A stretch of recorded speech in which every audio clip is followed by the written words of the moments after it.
कि टाटा ग्रुप जो है वो पाकिस्तान की सारी इकोनॉमी से बड़ा है। इसका मतलब है वो ये कहना चाहते हैं कि ये जो आइडिया ऑफ इंडिया है it is successful then the idea of Pakistan.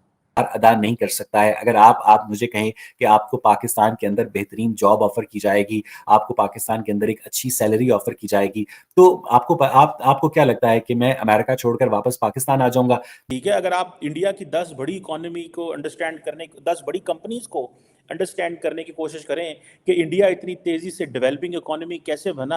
आज से 20 साल पहले यही समझता था कि हम पाकिस्तान में रहेंगे, हम पाकिस्तान को ठीक करेंगे, हम यहाँ पर बेहतरी होगी। मैं आपसे ईमानदारी से कहता हूं कि पाकिस्तान को ठीक करना जो है वो पाकिस्तान की एस्टेब्लिशमेंट की प्रायोरिटी ही नहीं है। के साथ हम सऊदी अरामको को रिक्वेस्ट करते हैं कि भाई आओ पाकिस्तान के अंदर और आके थोड़ी बहुत आके इन्वेस्टमेंट कर जाओ। वो कहते हैं सॉरी भाई, हम आपके मुल्क में आके पैसा नहीं लगाएंगे, हमें पता ही नहीं आपके मुल्क में होगा क्या।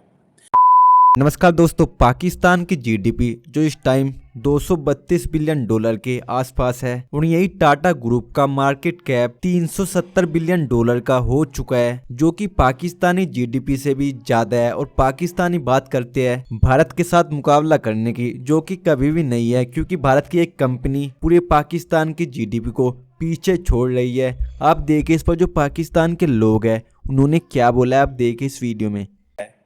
कि टाटा ग्रुप जो है वो पाकिस्तान की सारी इकोनॉमी से बड़ा है। इसका मतलब है वो ये कहना चाहते हैं कि ये जो आइडिया ऑफ इंडिया है it is successful then the idea of Pakistan. और जो पाकिस्तान के साथ उस वक्त जो अलहदगी हुई वो बिल्कुल ठीक थी। वो कहते हैं कि पाकिस्तान की टोटल जीडीपी तो 341 बिलियन डॉलर है, जबकि इंडिया की एक कंपनी टाटा ग्रुप जो है वो तकरीबन 365 बिलियन डॉलर का है। ये जो टाटा ग्रुप की मार्केट कैपिटलाइजेशन है ये कैसे इतनी बड़ी बनी? क्यों पाकिस्तान की कंपनियां इतनी बड़ी नहीं हैं? क्यों पाकिस्तान की मार्केट जो है वो इतनी छोटी है कि आज इंडिया को ये कहना पड़ रहा है? ये तो एक है ना, ये तो एक है। ठीक है, अगर आप इंडिया की 10 बड़ी इकोनॉमी को अंडरस्टैंड करने, 10 बड़ी कंपनीज को अंडरस्टैंड करने की कोशिश करें कि इंडिया इतनी तेज़ी से डेवलपिंग इकोनॉमी कैसे बना और दुनिया की जो मोस्ट वैल्यूएबल कंपनीज हैं वो इंडिया के अंदर कैसे हैं, जो कि टेक्नोलॉजी सेक्टर में है, फाइनेंस में है, कंज्यूमर गुड में है, और इंडिया की इकोनॉमी को उन्होंने कैसे बूम दिया, ये क्वेश्चन बड़े इंपॉर्टेंट है। अब देखें ये, अब स्टार्टिंग फ्रॉम, ठीक है जी, आप चले जाएं, Reliance industries is just one, Tata एक एक चीज़ है। रिलायंस इंडस्ट्रीज जो है एक, दैट इज अनदर, जिसे वो कहते हैं ना कॉन्ग्लोमरेट है, जिसके अंदर लार्जेस्ट कंपनी है इंडिया की मार्केट कैप के हवाले से। पेट्रोकेमिकल्स को देखती है, टेक्सटाइल को देखती है, एनर्जी को देखती है, नेचुरल रिसोर्सेज को, रिटेल को, टेलीकम्युनिकेशन को, भाई क्या क्या नहीं देखती वो। सो रिलायंस जो है as a company Saudi Aramco के साथ मिलकर काम करती है। सऊदी अरामको के साथ हम सऊदी अरामको को रिक्वेस्ट करते हैं कि भाई आओ पाकिस्तान के अंदर और आके थोड़ी बहुत आके इन्वेस्टमेंट कर जाओ। वो कहते हैं सॉरी भाई, हम आपके मुल्क में आके पैसा नहीं लगाएंगे, हमें पता ही नहीं आपके मुल्क में होगा क्या। अब जो इंडियन मीडिया इसको हाईलाइट कर रहा है कि भाई टाटा जो है it is bigger than the entire the GDP of the country. In reality क्या कह रहे हैं वो?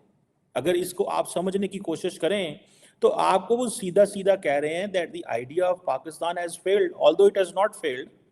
ठीक है, लेकिन उनका पैगाम तो यही, आपको सीधा वही पैगाम दे रहे हैं कि भाई देखो हमने अपने मुल्क को कामयाब करा लिया है, अब आपका और हमारा कंपटीशन कोई नहीं है।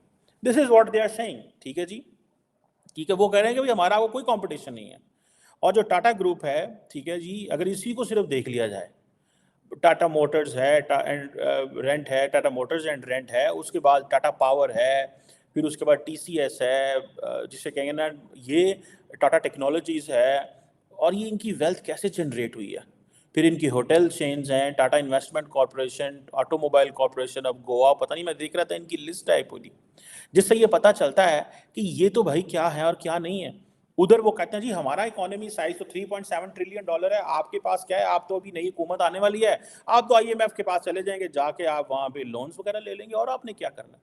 और कहेंगे और अपनी सॉवरेनिटी जो है वो जिसे बोलते हैं इंजर्ड सॉवरेनिटी, इसको इंजर्ड सॉवरेनिटी बोलते हैं। जो हमारी सॉवरेनिटी है, जो हमारी कंडीशन है ना, this is an injured sovereignty.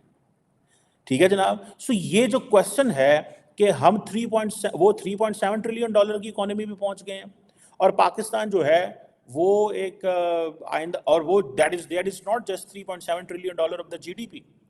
वो कहते हैं जी हम तो थर्ड लार्जेस्ट इकोनॉमी बन जाए ना 2028, ये 4 साल बाद आप देखिएगा हमने जापान और जर्मनी को ओवरटेक कर लेना है। जापान एंड जर्मनी को ओवरटेक कर लेना है। हमने क्या किया है, हमने लड़ लड़ के एक दूसरे के साथ लड़ लड़ के अपने तबाह बर्बाद कर लिया। और फिर हम वो कहते हैं ना, वो क्या है कि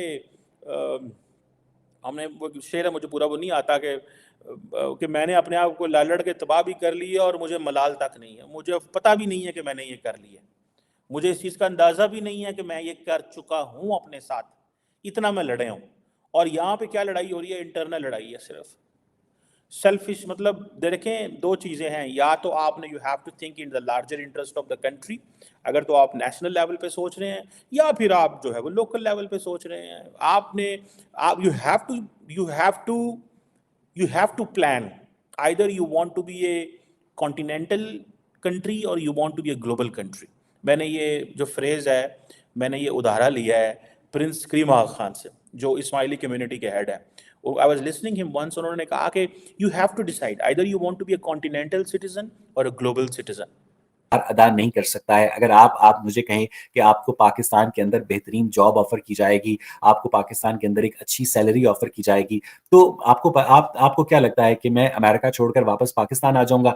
मैं यहाँ पर कम पैसों में गुजारा कर लूंगा, क्योंकि मसला ये है कि it is better to be second in Rome than to be first in Africa. मसला ये है कि आप पाकिस्तान में 10 करोड़ रुपए भी महीने के कमाते हो ना, तो फिर भी आपको पीने के लिए खालिस दूध नहीं मिलेगा। आपको सांस उसी जहरीली फजा में लेना होगा जिसका एयर क्वालिटी इंडेक्स दुनिया में बदतरीन होगा, जहां पर करप्शन का राज होगा, जहां पर कोई भी राह चलते आपकी औलाद को मार कर निकल जाएगा और पता भी नहीं चलेगा। तो पाकिस्तान का जो टैलेंट है वो इस वक्त ब्रेन ड्रेन जो का शिकार है, और ब्रेन ड्रेन का शिकार जो ममालिक होते हैं वो कभी आगे नहीं जाते हैं। आरजू, लेकिन क्या सिर्फ यही हल है अवैस के सब लोग पाकिस्तान से निकल जाएं? क्या पाकिस्तान को ठीक करने का कोई रास्ता नहीं है? मैं आज से 20 साल पहले यही समझता था कि हम पाकिस्तान में रहेंगे, हम पाकिस्तान को ठीक करेंगे, हम यहाँ पर बेहतरी होगी। मैं आपसे ईमानदारी से कहता हूं कि पाकिस्तान को ठीक करना जो है वो पाकिस्तान की एस्टैब्लिशमेंट की प्रायोरिटी ही नहीं है। और मैं पाकिस्तान को बीइंग अ नेशन स्टेट जो है, जो पाकिस्तान 27 रमजान को बना था वो 16 दिसंबर 1971 को टूट चुका है।